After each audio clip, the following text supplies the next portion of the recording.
Hi friends, welcome to HCO. ఎంతో టేస్టీగా ఉండే మిల్ మేకర్ పచ్చిశనగపప్పు కర్రీ రెసిపీ అండి. చాలా టేస్టీగా ఉంటుంది. ఇప్పుడు ప్రాసెస్ స్టార్ట్ చేద్దామండి. ముందుగా ఒక గిన్నె మిల్ మేకర్ని తీసుకొని వాటర్లో నానబెట్టుకొని పక్కన పెట్టుకున్నానండి.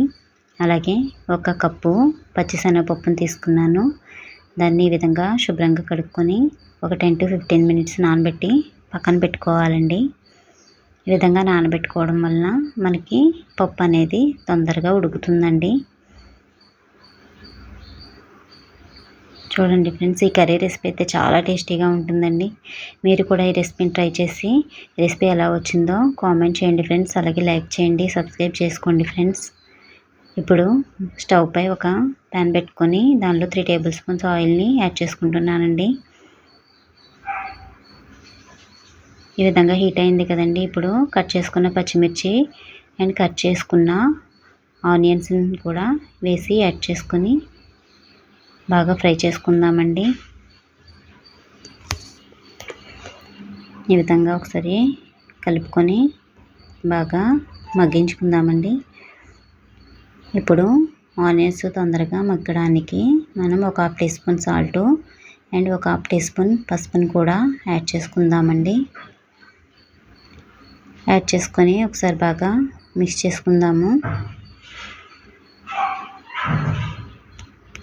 చూడండి ఫ్రెండ్స్, చక్కగా ఫ్రై అవుతున్నాయి కదండి. ఇప్పుడు మనం ఆనియన్స్ కూడా బాగా ఫ్రై అయినాయి. ఇప్పుడు మనం కట్ చేసి పెట్టుకున్న టమాటోస్ని కూడా యాడ్ చేసుకుందామండి. ఈ టమాటోలను కూడా ఒకసారి బాగా కలుపుకుందాము.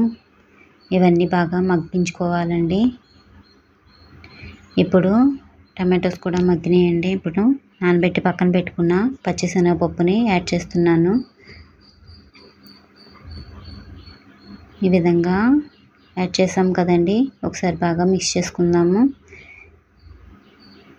ఇప్పుడు ఒక 2 minutes మనం మూత పెట్టి కుక్ చేసుకుందామండి.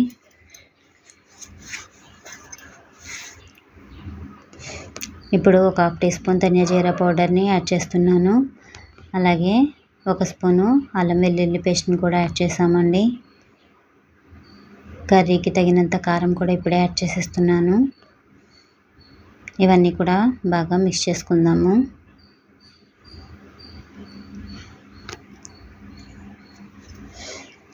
ఇప్పుడు పచ్చిశనగపప్పు ఉడకడానికి మనం తగినంత వాటర్ని కూడా యాడ్ చేసుకుందామండి.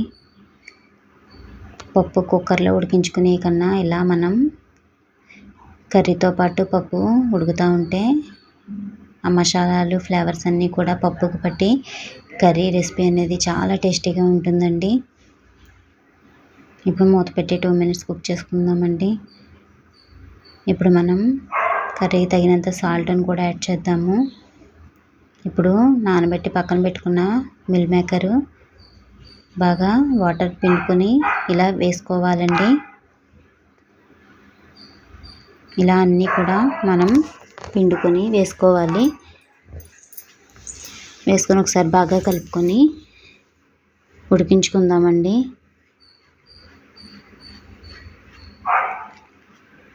మూత పెడదామండి ఒక 2 minutes.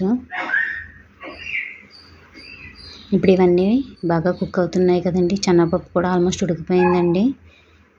ఇంకొంచెం దగ్గర పడితే సరిపోతుంది. అంతేనండి, ఎంతో టేస్టీగా ఉండే రుచికరమైన పచ్చిశనగపప్పు మిల్ మేకర్ కర్రీ రెసిపీ అనేది రెడీ అయింది. ఈ రెసిపీ మీకు నచ్చినట్లయితే లైక్ చేయండి, అలాగే కామెంట్ చేయండి ఫ్రెండ్స్. అలాగే సబ్స్క్రైబ్ చేసుకోండి. Thank you.